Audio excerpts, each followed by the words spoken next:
Hello दोस्तों, स्वागत है आप सभी का आपके अपने यूट्यूब चैनल आईआर स्टडी में। दोस्तों, इस वीडियो में हम परसेंटेज के बारे में पढ़ने वाले हैं। यह परसेंटेज का पार्ट 1 है, जिसमें हम परसेंटेज में कमी होने वाले प्रश्नों को सॉल्व करेंगे। यह इजी टाइप है। इन क्वेश्चन को आप बिना पेन पेपर के भी आसानी से सॉल्व कर सकते हो। तो चलिए वीडियो को शुरू करते हैं और वीडियो को अंत तक ज़रूर देखिएगा। नया चैनल है, चैनल को भी सब्सक्राइब कर लीजिएगा। शुरुआत में हम इन क्वेश्चन को आसानी से सॉल्व करेंगे, यानी कि इस परसेंटेज का हम आसान टाइप ही सॉल्व करेंगे। तो चलिए शुरू में हम आसान क्वेश्चन से शुरुआत करते हैं, उसके बाद हम धीरे धीरे लेवल को आगे बढ़ाएंगे और अगले पार्ट में आप अच्छे लेवल के क्वेश्चन को भी सॉल्व करेंगे। तो पहला क्वेश्चन देख लेते हैं। इस वीडियो में हम 5 क्वेश्चन को सॉल्व करेंगे। यह परसेंटेज का आसान टाइप है, तो हम इनको जल्दी से जल्दी आसानी से सॉल्व करेंगे। देखिए इस क्वेश्चन को हम कैसे सॉल्व करेंगे। सबसे पहले आप इन क्वेश्चन को सॉल्व करने के लिए एक चीज़ ध्यान रखना होगा आपको कि किसी भी चीज़ के ऊपर जब लाभ होता है, जैसे मान लीजिए कोई भी वस्तु हमने खरीदी, तो जब भी वस्तु को हमने खरीदी तो खरीदने गए मूल्य को हम क्रय मूल्य कहते हैं। जिस मूल्य पर हम खरीदते हैं उसको क्रय मूल्य कहा जाता है। तो क्रय मूल्य पर ही हमें या तो लाभ होगा या फिर हानि होगी। तो जो लाभ होता है या हानि होती है वो क्रय मूल्य के ऊपर ही होती है, यानी कि लाभ भी इसके ऊपर ही होगा और हानि भी इसके ऊपर ही होगी।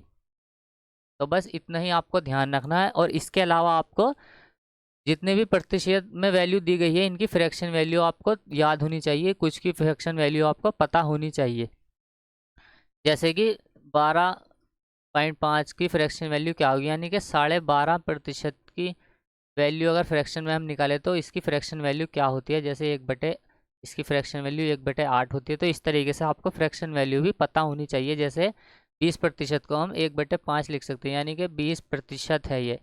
तो 20% है, तो 20% का जब साइन हम हटाते हैं तो बट्टे में 100 लग जाता है। तो ये हो जाएगा 20 20 100। तो इस तरीके से आप फ्रैक्शन वैल्यू को निकाल भी सकते हैं। अगर आपको याद नहीं तो कोई बात नहीं, लेकिन अगर याद होती है तो हम इतना इतना मेथड को छोड़कर डायरेक्ट ही उसको लिख देते हैं, जिससे क्वेश्चन और भी जल्दी सॉल्व हो जाता है। तो चलिए इस क्वेश्चन को हम सॉल्व करते हैं और 100 मानकर ही इन क्वेश्चन को अगर आप करेंगे तो भी आपको ईजी ही लगेगा। जैसे कि मान लीजिए यहाँ पर कहा गया है कि एक पुस्तक का अंकित मूल्य क्रय मूल्य से 20% कम है। मान लीजिए उसका अंकित मूल्य 100 रुपये था। अब 20% क्रय मूल्य से वो कम हो गया, यानी कि 100 से वो 80 हो गया, यानी कि 20% कम हो गया। अब इसमें क्या करना है कि ज्ञात करें कि उसे कितने प्रतिशत अधिक में बेचा जाए कि ना तो लाभ हो ना ही हानि हो। तो मान लीजिए पहले उसका मूल्य 100 रुपये था, अभी मूल्य 20% कम हो गया, 80 रुपये हो गए, यानी कि फिलहाल में जो क्रय मूल्य है इसका अब वो 80 रुपये है। यानी कि या तो लाभ इस पर होगा और हानि होगी तो भी इसी के ऊपर होगी। लेकिन क्वेश्चन में कहा गया है ना तो हमें लाभ चाहिए और ना हानि चाहिए। तो जब लाभ हो ना हानि हो, क्वेश्चन का अगर इसमें कहा गया है कि 80 से वो 100 अगर हम कर दे तो ना लाभ उस पर होगा ना हानि उस पर होगी। यानी कि जितना मूल्य पहले था उतना ही मूल्य रहेगा, यानी कि पहले मूल्य 100 था, अभी भी अगर हम उसको 100 कर दें तो हमें ना लाभ होगा ना हानि होगी। तो 80 से इसमें कितना हमें बढ़ाना होगा, इसमें 20 रुपये बढ़ाने होंगे।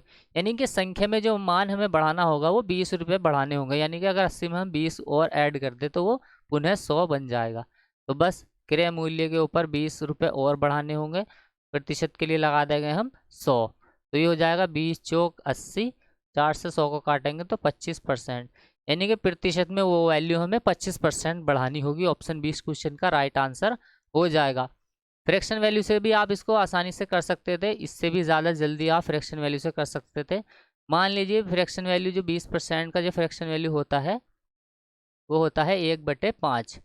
मान लीजिए वो वस्तु 5 रुपये की थी, लेकिन उस पर 20% की कमी हो गई, तो वो हो गई अब 4 की। अब पुनः हमें 4 रुपये से उसको 5 रुपये में करना होगा, जिससे कि हमें ना लाभ हो ना हानि हो।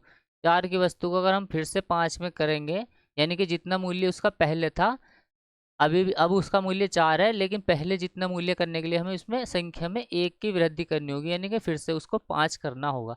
तो बस 4 पर 1 की वृद्धि होगी और प्रतिशत के लिए लगा देंगे हम गुणा में 100। तो 4 से जब 100 को काटेंगे तो ये हो जाएगा 25%। तो ये हो जाएगा इस क्वेश्चन का राइट आंसर। अगला क्वेश्चन देख लेते हैं। कुल 5 प्रश्न हम इस वीडियो में करने वाले हैं। क्वेश्चन 2 में कहा गया है कि दो संख्याओं के गुणनफल में एक राशि 30% कम हो गई, दूसरी राशि को कितने प्रतिशत तक बढ़ाया जाए कि गुणनफल शुद्ध शुद्ध प्राप्त हो, यानी कि गुणनफल जितना था उतना ही प्राप्त हो। तो बस 100 मान के कर लीजिए इसको भी आप, या फिर फ्रैक्शन से कर लीजिए, दोनों से तरीके आपको इजी ही ये क्वेश्चन देखने को मिलेंगे। जैसे 100 रुपये मान लीजिए उसका शुरू में गुणनफल था, 100 गुणनफल था, लेकिन उसमें अब क्या हो गया, 30% की कमी हो गई, 100 से 30 की जब कमी हो गई प्रतिशत में, तो अब वो संख्या 70 हो गई। लेकिन हमें कहा गया है कि गुणनफल अगर शुद्ध शुद्ध प्राप्त हो तो दूसरी संख्या में कितने प्रतिशत तक की हमें वृद्धि करनी होगी। तो बस संख्या पहले 100 थी, अभी संख्या 70 हो गई, लेकिन हमें इस 70 को पुनः 100 करना है, तो हमें इसमें कितना बढ़ाना होगा, तो संख्यात्मक मान हमें इसमें 30 बढ़ाना होगा। अगर हम इसमें 30 बढ़ा दें तो ये फिर से 100 प्राप्त हो जाएगा। लेकिन प्रतिशत में हमसे पूछा गया है, संख्या में नहीं पूछा गया है। तो संख्या में जब हम इसको बढ़ाएंगे तो 70 पे 30 हम बढ़ा देंगे, जिससे कि वो संख्या हमें पुनः 100 प्राप्त हो जाएगी और शुद्ध शुद्ध इसका गुणनफल निकल के आ जाएगा। लेकिन प्रतिशत में वो कितनी बढ़ानी होगी ये क्वेश्चन में पूछा गया है। तो बस 0 से 0 कैंसिल, ये हो जाएगा 300/7। 3 से जब हम 7 से जब हम इसको काटेंगे तो ये हो जाएगा 7 चौक 28, यहाँ 2 बचा, 7 छंग 42, और ये हो जाएगा 6/7। प्रतिशत में ये वैल्यू 46 सही 6/7 निकल के आ जाएगी। ऑप्शन बी हो जाएगा इस क्वेश्चन का राइट आंसर। 30% की फ्रैक्शन वैल्यू को आप इस तरीके से निकाल सकते हैं, 0 से 0 खत्म, 3/10 30% की फ्रैक्शन वैल्यू होगी। मान लीजिए वो संख्या 10 थी, लेकिन 10 से वो क्या हो गई, 3 कम हो गई, यानी 30% कम होगी, वो संख्या 7 हो गई। जब वो संख्या 7 हो गई, 10 से 7 हो गई, लेकिन हमें 7 से उसको पुनः 10 पे लाना होगा, तो संख्या में हमें 3 की वृद्धि करनी होगी। लेकिन हमसे पूछा गया है कि प्रतिशत में कितनी, तो 7 पर 3 की वृद्धि करनी होगी, और प्रतिशत के लिए लगा देंगे हम गुणा में 100। तो देखिए यहाँ पर भी ये 300/7 निकल के आ जाएगा, तो इसकी वैल्यू आ जाएगी 46 सही 6/7%। तो आप दोनों ही तरीके से इसको सॉल्व कर सकते हैं। इस तरीके से आप आसानी से सॉल्व कर लेंगे, लेकिन ये थोड़ा सा लंबा हो जाएगा, थोड़ा सा, ज़्यादा नहीं, लेकिन ये थोड़ा और जल्दी से हम इसको इस तरीके से सॉल्व कर सकते हैं फ्रैक्शन वैल्यू से। देखिए तीसरा क्वेश्चन हम देख लेते हैं इसको हम फ्रैक्शन वैल्यू से ही सॉल्व करेंगे, बड़ी आसानी से हम इस क्वेश्चन को सॉल्व कर पाएंगे। देखिए इसमें कहा गया है कि चीनी का मूल्य 20% कम हो गया। सबसे पहले हम 20% की फ्रैक्शन वैल्यू को निकाल लेंगे। 20% की फ्रैक्शन वैल्यू होती है 1/5, यानी कि इसको 20% के लिए बटे में हम लगाते हैं 100, तो ये हो जाएगा 20 तो 20×5 यानी 1/5। कहा गया है क्वेश्चन में कि 20% की कमी हो गई। मान लीजिए पहला मूल्य जो था वो 5 रुपये था, लेकिन अभी क्या हो गया, 20% की कमी हो गई, यानी कि 5 पे जब 1 की कमी होगी तो 20% की कमी होगी, यानी कि वो 4 रुपये की अब हो जाएगी। यानी कि जितनी पहले मूल्य जो था वो 5 रुपये था, अभी मूल्य घट गया है और मूल्य हो गया है 4। लेकिन क्वेश्चन में कहा गया है कि पहले के जितने खर्च में उपभोक्ता को कितने प्रतिशत चीनी अधिक मिलेगी। अगर मूल्य में कमी हुई है और पैसे भी उतने ही खर्च किए जा रहे हैं, तो इसका मतलब चीज़ अब हमें ज़्यादा प्राप्त होगी, क्योंकि उसकी कीमत में कमी हो गई है। तो कितनी, देखिए संख्या में तो अब हमें एक ज़्यादा मिलेगी, यानी 4 से वो 5 मिलेगी, तो संख्या में तो एक ज़्यादा मिलेगी। लेकिन क्वेश्चन में कहा गया है कि प्रतिशत में बताना है कि कितने प्रतिशत तक ज़्यादा मिलेगी, तो 4 पे एक ज़्यादा मिलेगी। प्रतिशत के लिए लगा दें गुणा में 100, तो 4 से इसको जब हम काटेंगे तो ये हो जाएगा 25%। यानी कि अब जितने खर्च उसको करना था, पहले जितना खर्च उसने किया, अब उसके खर्च करने में उतनी ही चीनी हमें 25% प्राप्त होगी।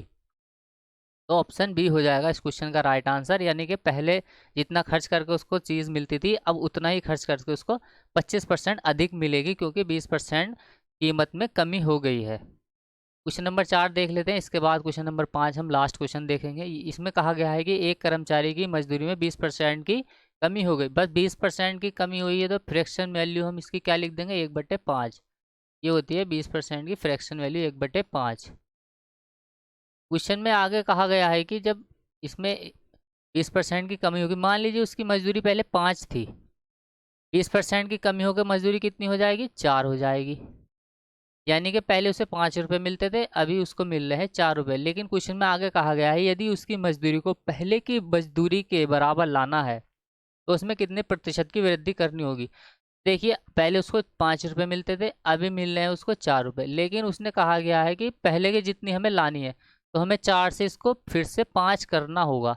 तो जब हम इसको 4 से 5 करेंगे तो संख्या में तो हम 1 की वृद्धि करेंगे, लेकिन संख्या में नहीं पूछा गया है। संख्या में इसमें पूछा गया है कि प्रतिशत में वो वृद्धि हमें कितनी करनी होगी। तो देखिए 4 से हमें 1 की वृद्धि करनी होगी। 4 से जब हम 1 की वृद्धि करेंगे तो वो फिर से 5 हो जाएगी, यानी पहले उसकी मजदूरी 5 थी और अब फिर से उसकी मजदूरी 5 हमें करनी होगी। तो 4 पर हम 1 की वृद्धि करेंगे, तो 1 की वृद्धि करेंगे। प्रतिशत निकालने के लिए हम गुणा में लगा देंगे 100। 4 से जब हम 100 को काटेंगे तो ये हो जाएगा 25%, यानी कि हमें 25% की उसकी मजदूरी में वृद्धि करनी होगी, जिससे हमें उसकी पहले जितनी मजदूरी प्राप्त हो जाएगी। तो ये परसेंटेज का इजी टाइप है, इसको हम आसानी से सॉल्व कर सकते हैं फ्रैक्शन वैल्यू से। तो इसमें आपको कुछ भी ज़्यादा करने की ज़रूरत नहीं है, बस जैसे जैसे स्टेप इसमें कहा गया है वैसे वैसे आपको करते जाना है और आंसर आप आसानी से निकाल लेंगे। इसके आगे अच्छे लेवल के क्वेश्चन भी आएंगे, जो हम पार्ट 2, 3, 4 में जितने भी पार्ट बनेंगे उसमें हम टाइप वाइज क्वेश्चन को सॉल्व करेंगे। तो इसका लास्ट प्रश्न हम देख लेते हैं। इसमें कहा गया है कि यदि ए की आय बी की आय से 40% कम है। इसमें क्वेश्चन में कहा गया है ये ए की आय है, ए की आय जो है वो बी की आय से 40% कम है। अगर 40% कम है तो ये हो जाएगी 60% के बराबर, क्योंकि कोई भी वैल्यू प्रतिशत में 100 होती है और जब 40% को हम कम करेंगे तो ये 60% के बराबर आ जाएगी। इसको दोनों तरीके से सॉल्व करके मैं आपको बताऊंगा। जैसे यहाँ पर ये ए की वैल्यू जो बी की वैल्यू के 60% के बराबर, यानी 40% कम है तो 60% के बराबर है। इसको हम जब काटेंगे तो ये हो जाएगा 20 या 60 और ये हो जाएगा 20 पंजे 100। ये 5 बटे में है, इधर आ गई है गुणा में चला जाएगा, यानी कि ये यहाँ से जो है ये गुणा में चला जाएगा। तो इसको हम लिख सकते हैं 5a बराबर के 3b। इनका जब हम रेशो निकालेंगे ए और बी की आय का, तो इनका रेशो निकल के आ जाएगा, ये संख्या उलट जाएगी तो ये हो जाएगा 3a और 5b, ये आ जाएगा इनका रेशो। आप इसको फ्रैक्शन वैल्यू से भी कर सकते थे, जैसे ये 40% है, 40% है तो 40% का साइन हटाने के लिए हम बटे में 100 लगाएंगे। ये हो जाएगा 20 दूना 40, 20 पंजे 100। तो ए और बी की आय का हम यहाँ से रेशो निकाल लेंगे, तो ए और बी की आय का जो रेशो निकल के आएगा वो हम यहाँ से निकाल लेंगे फ्रैक्शन से। देखिए मान लीजिए मैंने बी की आय को 5 माना है, बी की आय वो 5 है, अब वो सॉरी बी की आय 5 है।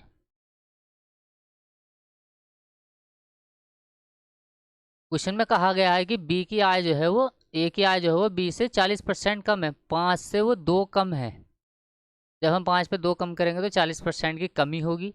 तो 5 से जब 2 कम है तो उसकी ए की आय कितनी हो जाएगी, 3 हो जाएगी। तो यही देखिए यहाँ पर भी रेशो आ गया और यही यहाँ पर भी रेशो निकल के आ गया। क्वेश्चन में अब आगे कहा गया है कि ए की आय से कितने प्रतिशत अधिक है, यानी कि बी की आय जो है वो ए की आय से कितने % अधिक है।